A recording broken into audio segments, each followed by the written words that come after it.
Mix and separate എന്ന് പറയുന്ന ഈ ചാപ്റ്ററിൽ നിന്ന് നമുക്ക് മിക്സ്ചേഴ്സിനെ കുറിച്ച് പഠിക്കാനുണ്ട്. അതുപോലെ മിക്സ്ചേഴ്സ് എങ്ങനെ സെപ്പറേറ്റ് ചെയ്യാമെന്നുള്ളതാണ് നമ്മുടെ ചാപ്റ്ററിൻ്റെ സെക്കൻഡ് പാർട്ട് വരുന്നത്. സോ ഈ ചാപ്റ്ററിൽ നിന്ന് ഏതൊക്കെ രീതിയിൽ സെപ്പറേഷൻ മെത്തേഡ്സ് ചോദിക്കുമോ അതെല്ലാം ഈ ഒരു ചെറിയ വീഡിയോയിൽ മുഴുവനായും വരും.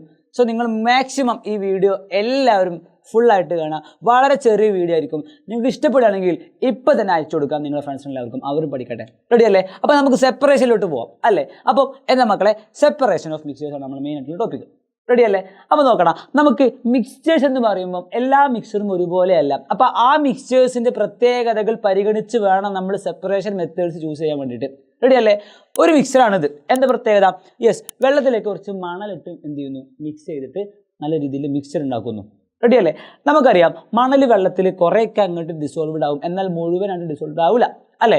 മെയിനായിട്ട് മണൽ തരികൾ എന്തുണ്ടാവും, താഴ്ഭാഗത്ത് വന്ന് അടിഞ്ഞു കിടക്കുന്നുണ്ടാവും. എന്നാൽ അങ്ങനെയല്ല, ഇയാൾ അല്ലേ, നമ്മൾ പഞ്ചസാരയോ അല്ലെങ്കിൽ ഉപ്പോ എന്തെങ്കിലുമൊക്കെ നമ്മൾ എന്ത് ചെയ്യാണ്, വെള്ളത്തിലേക്ക് നന്നായിട്ട് ഇട്ടിട്ട് ഡിസോൾവ് ചെയ്യിക്കുകയാണ്, നമ്മൾ ലയിപ്പിക്കുകയാണെങ്കിൽ നമുക്കറിയാം മുഴുവനായിട്ട് അവരെന്ത് ചെയ്യും, ലയിച്ച് ചേരും അഥവാ ഡിസോൾവ്ഡ് ആകും.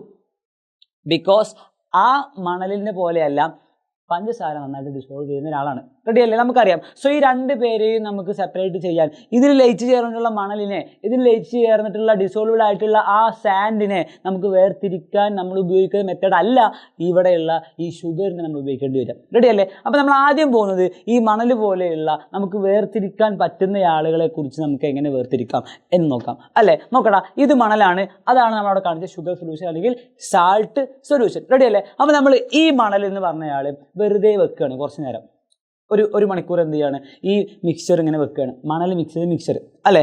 ഇനി പഞ്ചസാര വെള്ളവും അതുപോലെ തന്നെ അതിൻ്റെ കൂടെ വെച്ചു.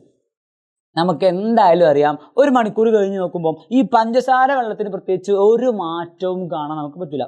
എന്നാൽ അങ്ങനെയല്ല, ഈ മണൽ നിറച്ച വെള്ളത്തിൽ നമുക്കറിയാം അല്ലേ, മണൽ നിറച്ച വെള്ളമല്ല, മണൽ മിക്സ് ചെയ്ത വെള്ളത്തിൽ നമുക്കറിയാം മണലിൻ്റെ തരികൾ താഴ്ഭാഗത്ത് വന്ന് അടിഞ്ഞു കൂടി കിടക്കുന്നുണ്ടായിരിക്കും. കാരണം അവരുടെ പാർട്ടിക്കിൾസിന് സൈസ്, വെയിറ്റ്, മാസ് ഒക്കെ കൂടുതലാണെന്ന് നമുക്ക് പറഞ്ഞു വെക്കാം.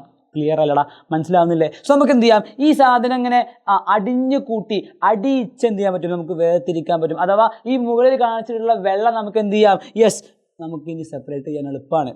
താഴ്ഭാഗത്തായിരിക്കും മണലിൻ്റെ പാർട്ടിക്കിൾസ് ഒരു 99% ഉണ്ടാവുക അല്ലേ? സോ ആ രീതിയിൽ നമുക്ക് മണൽ കലങ്ങിയിട്ടുള്ള, മണൽ മിക്സ് ആയിട്ടുള്ള, അല്ലെങ്കിൽ എന്താ പറയുക, മണ്ണ് കലർന്ന വെള്ളം നമുക്ക് എന്ത് ചെയ്യാം, ഇങ്ങനെ വേർതിരിക്കാം, ഇങ്ങനെ ശുദ്ധിയാക്കി എടുക്കാം. ആ രീതിയിൽ നമുക്ക് എന്ത് ചെയ്യാം, വേർതിരിക്കൽ പ്രോസസ്സ് നടത്താം അല്ലേ? സോ ഈ രീതിയിൽ ഒരു മിശ്രിതത്തിലെ ഘടകവസ്തുക്കളെ അടിയിച്ച് മുകൾ ഭാഗത്തുള്ള ദ്രാവകത്തെ ഊറ്റിയെടുക്കുന്ന പ്രക്രിയയാണ് തെളിയൂറ്റൽ. മക്കളെ ഓർത്ത് വെച്ചോ, ആദ്യം നമുക്ക് പഠിക്കുന്ന ഒരു മെത്തേഡാണ് മക്കളെ ഇത്, നമ്പർ 1. സോ ഇംഗ്ലീഷിൽ ഡീകാൻറ്റേഷൻ എന്ന് പറയും. Mark the word decantation. So this is the first method for separation. നമ്മൾ പഠിക്കുന്ന ഫസ്റ്റ് മെത്തേഡാണ്. So decantation is the process of separating the clear liquid above after sedimentation. Sedimentation പറഞ്ഞാൽ താഴ്ഭാഗത്ത് അടിഞ്ഞുകൂടുക. Okay, of the components of the mixture. മനസ്സിലായ മക്കളെ? So സിമ്പിളായിട്ട് മനസ്സിലാക്കണേ, ഓർത്ത് വെച്ചേക്കണേ. നമ്മൾ വളരെ വളരെ സിമ്പിളായിട്ട് അത് പറഞ്ഞു വെച്ചു. ഇനി നമ്മൾ മുന്നോട്ട് പോകുന്നു, അടുത്ത മെത്തേഡ് പറയാൻ പോവുകയാണ്. നോക്കണം, നമ്മുടെ വീട്ടിൽ നമ്മൾ സ്ഥിരം കാണുന്ന ഒരു കാഴ്ചയാണിത് അല്ലേ? എന്താ കാഴ്ച? യെസ്, ചോറ് നമ്മുടെ ഉമ്മ അല്ലെങ്കിൽ അമ്മ എന്ത് ചെയ്യും, ഇങ്ങനെ വേർതിരിച്ചെടുക്കും. അതിനുവേണ്ടി അവരെന്തോ ഉപയോഗിക്കുമല്ലോ അല്ലേ, അവരെന്തോ ഒരു അരിപ്പ പോലെയുള്ള സാധനം ഉപയോഗിക്കും. ഇത് മാത്രമാണോ? അല്ല. അടുത്തത് നമ്മൾ കെമിസ്ട്രി ലാബിലൊക്കെ എന്ത് ചെയ്യാറുണ്ട്, ഇങ്ങനെ ഫിൽറ്റർ പേപ്പർ ഉപയോഗിച്ച് നമ്മൾ ആ ഉപയോഗിക്കുന്ന പേപ്പറിന് എന്താ പറയുക, ഫിൽറ്റർ പേപ്പർ, ഫിൽറ്റർ ചെയ്യാൻ വേണ്ടി ഉപയോഗിക്കുന്ന പേപ്പർ, അഥവാ നമ്മൾ അരിച്ചെടുക്കാൻ വേണ്ടി ഉപയോഗിക്കുന്ന ആ ഒരു പേപ്പർ, അതിന് ആ ഒരു ഗ്യാപ്പ്, ആ ഒരു സ്പേസ് വളരെ കുറവായിരിക്കും. അതുകൊണ്ട് അതിലൂടെ മിക്കവാറും ആളുകൾ പോവില്ല, ആ ഒരു ലിക്വിഡ് മാത്രമേ പോവുള്ളൂ. അതാണ് ഫിൽറ്റർ പേപ്പറിൻ്റെ പ്രത്യേകത. ഓക്കെ, ഇനി നമ്മുടെ വീട്ടിൽ നമ്മൾ സ്ഥിരം കാണുന്നതാണ് നൂൽപുട്ട് അല്ലെങ്കിൽ പത്തിരി ഒക്കെ ഉണ്ടാക്കാൻ വേണ്ടി എന്ത് ചെയ്യും, നല്ല നൈസായിട്ടുള്ള പൊടി കിട്ടാൻ വേണ്ടി, അരിപ്പൊടി നൈസാവാൻ വേണ്ടി നമ്മളെ മമ്മി എന്ത് ചെയ്യും, ഇതുപോലെ അരിച്ച് വെക്കാറുണ്ട്. അതിൽ വെയിറ്റ് കൂടിയ, കനം കൂടിയ, കട്ടി കൂടിയ ആളുകളെ മമ്മി എന്ത് ചെയ്യാറില്ല, നൂൽപുട്ട് ഉണ്ടാക്കാനോ ഇടിയപ്പം ഉണ്ടാക്കാനോ അല്ലെങ്കിൽ പത്തിരി ഉണ്ടാക്കാനൊന്നും ഉപയോഗിക്കാറില്ല, നൈസ് പത്തിരി ഉണ്ടാക്കാനൊന്നും ഉപയോഗിക്കാറില്ല. അതുമാത്രമല്ല, നമ്മുടെ വീട്ടിൽ എന്ത് ചെയ്യാറുണ്ട്, നമ്മൾ തേപ്പ് പണിക്കൊക്കെ അല്ലേ, നമ്മുടെ വീട്ടിൽ തേപ്പ് പണി ഉണ്ടാവാറില്ലേ? സോ ആ സമയത്ത് നല്ല ഫ്രഷായിട്ട് നല്ല നൈസായിട്ടുള്ള മണൽ കിട്ടണം. സോ നമ്മുടെ കയ്യിലുള്ള മണലിൽ കല്ലും ബാക്കി വെയിറ്റുള്ള സാധനങ്ങളും വേർതിരിക്കാൻ വേണ്ടി നമ്മൾ എന്ത് ചെയ്യാറുണ്ട്, ഇങ്ങനെ സാധനം വെച്ചിട്ട് അല്ലെങ്കിൽ വേറെ എന്തെങ്കിലും രീതിയിൽ മണൽ എന്ത് ചെയ്യാറുണ്ട്, നമ്മൾ വേർതിരിച്ചെടുക്കാറുണ്ട് അല്ലടാ അല്ലേ? അപ്പോൾ വെയിറ്റ് കൂടിയ ആളുകളെ ഒഴിവാക്കാനും വലിപ്പം കൂടിയ ആളുകൾ അല്ലേ, വലിപ്പം കൂടിയ ആളുകളെ ഒഴിവാക്കാനും വലിപ്പം കുറഞ്ഞ ആളുകളെ മാത്രം സെപ്പറേറ്റ് ചെയ്യാനും നമുക്ക് എന്ത് ചെയ്യാം, ഈ മെത്തേഡ് യൂസ് ചെയ്യാം എന്നുള്ളതാണ് പ്രത്യേകത. റെഡി അല്ലേ? അപ്പോൾ അതിനുവേണ്ടി നമ്മൾ പല രീതിയിലുള്ള അരിപ്പകൾ, പല രീതിയിൽ നമ്മളിങ്ങനെ ആളുകളെ ഉപയോഗിക്കാറുണ്ട് അരിക്കാൻ വേണ്ടിയിട്ട്. ഒന്നുകിൽ നമ്മൾ എന്ത് ചെയ്യാറുണ്ട്, ചായ അരിക്കാൻ വേണ്ടി ചായ അരിപ്പ് ഉപയോഗിക്കാറുണ്ട്. നമ്മളെല്ലാവരും കണ്ടതാണ്, നമുക്ക് എല്ലാവർക്കും അറിയുന്ന കാര്യമാണ്. ഈ ഫിൽറ്റർ പേപ്പർ ഞാൻ പറഞ്ഞു കെമിസ്ട്രി ലാബിൽ നമ്മൾ എന്ത് ചെയ്യാറുണ്ട്, യൂസ് ചെയ്യുന്ന ആളാണ്. തോർത്ത് ഉപയോഗിച്ച് നമ്മൾ എന്ത് ചെയ്യാറുണ്ട്, യെസ്, വേർതിരിക്കാറുണ്ട് അല്ലേ. ഇനിയോ ബാംബു ബാസ്ക്കറ്റ്, ഇതുപോലെയുള്ള വസ്തുക്കൾ ഉപയോഗിച്ച് നമ്മൾ എന്ത് ചെയ്യാറുണ്ട്, സെപ്പറേഷൻ ചെയ്യാറുണ്ട്, അരിച്ചെടുക്കാറുണ്ട്. ആ വാക്കെന്താ, അരിച്ചെടുക്കുക. സോ ഒരു മിശ്രിതത്തിലെ ഘടക പദാർത്ഥങ്ങളെ അരിപ്പ് ഉപയോഗിച്ച്, അതാണ് അവിടെ ഏറ്റവും ഇമ്പോർട്ടൻ്റ് ആയത്, അരിപ്പ് ഉപയോഗിച്ച് വേർതിരിക്കുന്ന രീതിയാണ് അരിക്കൽ. സിമ്പിൾ. അപ്പോൾ ഫിൽട്രേഷൻ അല്ലടാ, ഫിൽട്രേഷൻ. അപ്പോൾ സാറേ എന്താ ഫിൽറ്റർ പേപ്പർ? അവിടെ ഫിൽട്രേഷന് വേണ്ടി ഉപയോഗിക്കുന്ന പേപ്പറാണ് filter paper. So filtration is the process of separating the constituent particles of a mixture using a sieve. എന്നാ മക്കളെ, യൂസിങ് എ സീവ്. റെഡി അല്ലേ? ക്ലിയർ അല്ലേ? സോ സെക്കൻഡ് മെത്തേഡ് നമ്മൾ പറഞ്ഞു വെച്ചു. This is the second method for separation. നമ്മൾ പഠിക്കുന്ന രണ്ടാമത്തെ മെത്തേഡ്. മക്കളെ നമ്മളെല്ലാം പറയുക. ദെൻ നെക്സ്റ്റ്, ഇനി നമ്മൾ പഞ്ചസാര ലായനി അല്ലെങ്കിൽ ഷുഗർ സൊല്യൂഷൻ അല്ലെങ്കിൽ സാൾട്ട് സൊല്യൂഷൻ, ഉപ്പ് ലായനി, അതിൽ ലയിച്ച് ചേർന്നിട്ടുള്ള ആ ആളുകളെ എങ്ങനെ വേർതിരിക്കാം? പ്രത്യേകത എന്താ മക്കളെ? ഡിസോൾവ്ഡ് ആണ്. അതിൽ ഡിസോൾവ്ഡ് ആണ്, അഥവാ നമുക്ക് പറയാം ലയിച്ചു ചേർന്നിട്ടുണ്ട് നമുക്ക് പറയാം അല്ലേ, ലയിച്ചു ചേർന്നവ. ഓക്കെ. സോ അതിൽ ലയിച്ചു ചേർന്ന ആളുകളെ അഥവാ ലയിച്ചു ചേർന്ന ഉപ്പിനെ അല്ലെങ്കിൽ ഡിസോൾവ്ഡ് ആയിട്ടുള്ള ആ പഞ്ചസാരയെ എങ്ങനെ വേർതിരിക്കാം എന്നുള്ളതാണ് നമ്മൾ എന്ത് ചെയ്യുന്നത്, പറയാൻ വേണ്ടി പോകുന്നത്. മക്കൾ അവിടെ നമ്മൾ പ്രാക്ടിക്കലി എന്ത് ചെയ്യാറുണ്ട്, നമ്മൾ പല മെത്തേഡ്സ് യൂസ് ചെയ്യുന്നുണ്ട്. നമ്മൾ ഇതിനൊക്കെ പ്രാക്ടിക്കലി യൂസ് ചെയ്യുന്ന സന്ദർഭങ്ങൾ വരുന്നുണ്ട്. ഓക്കെ, നോക്കണം. നമ്മൾ ചെയ്യുന്ന പ്രോസസ് മക്കളെ ഇവാപ്പറേഷൻ, അല്ലെങ്കിൽ നമ്മൾ എന്ത് ചെയ്യും, ചൂടാക്കും. അഥവാ ഈ കാണുന്ന ഒരു വാച്ച് ഗ്ലാസ്സിൽ നമ്മൾ എന്ത് ചെയ്യുന്നു, ഇതൊരു വാച്ച് ഗ്ലാസ്സാണ്, അല്ലെങ്കിൽ നമ്മൾ എന്താ പറയുക ചൂടാക്കാൻ വേണ്ടി ഉപയോഗിക്കുന്ന ഒരു പാത്രം. ആ പാത്രത്തിൻ്റെ മുകളിൽ നമ്മൾ എന്ത് ചെയ്യുന്നു, യെസ്, എന്താ പറയുക ഷുഗർ സൊല്യൂഷൻ വെക്കുന്നു, ചൂടാക്കുന്ന സമയത്ത് ആര് പോകും മക്കളെ? യെസ്, വാട്ടർ മാത്രം എന്ത് ചെയ്യും, എസ്കേപ്പ് ആയി പോകും. ആ ഷുഗർ എന്ത് ചെയ്യും, ഷുഗർ അവിടെ നിന്നോളും. റെഡിയാണോ? ഷുഗർ അവിടെ നിന്നോളും. ആര് പോകും? യെസ്, വാട്ടർ അവിടെ നിന്ന് എസ്കേപ്പ് ആയിക്കോളും. മനസ്സിലായോ? സോ വാട്ടർ പോയി കിട്ടും. നമുക്ക് ആരെ കിട്ടും? ഷുഗർ മാത്രം കിട്ടും. സെപ്പറേറ്റ് ചെയ്തു അല്ലേ?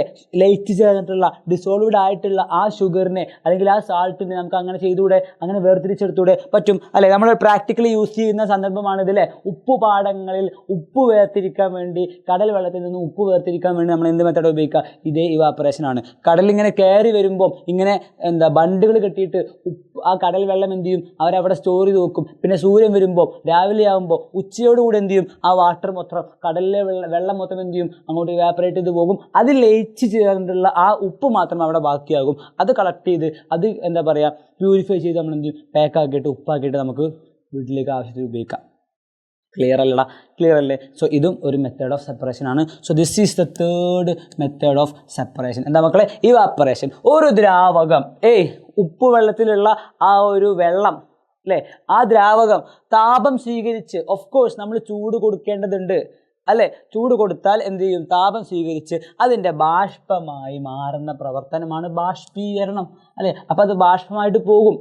ആര് മാത്രം ബാക്കിയാകും? ഉപ്പ് മാത്രം ബാക്കിയാകും, അല്ലെങ്കിൽ പഞ്ചസാര മാത്രം ബാക്കിയാകും. സോ മൂന്നാമത്തെ മെത്തേഡ് നമ്മൾ പഠിച്ചു വെച്ചു. Evaporation is the process, evaporation mark ചെയ്ത് വെക്കണേ, is the process by which a liquid absorbs heat and gets converted into vapour. Clear അല്ലേ? മനസ്സിലായില്ലേ? Ready. Then last and final മക്കളെ, ഇരുമ്പ് പൊടി. ഇപ്പോൾ ഫോർ എക്സാമ്പിൾ എൻ്റെ കയ്യിൽ അലുമിനിയത്തിൻ്റെ കുറച്ച് പൗഡറുണ്ട്, ഇരുമ്പിൻ്റെ കുറച്ച് പൗഡറുണ്ട്, അയേണിൻ്റെ പൗഡറുണ്ട്. രണ്ടും കൂടെ മിക്സഡ് ആയിപ്പോയി. എനിക്ക് സിമ്പിളായിട്ട് ഇരുമ്പിൻ്റെ പൊടി വേർതിരിച്ചെടുത്തൂടെ? എങ്ങനെ? Using a magnet. എങ്ങനെ? നമുക്ക് മാഗ്നറ്റ് യൂസ് ചെയ്താൽ മതി മക്കളെ. എന്താ മാഗ്നറ്റ്?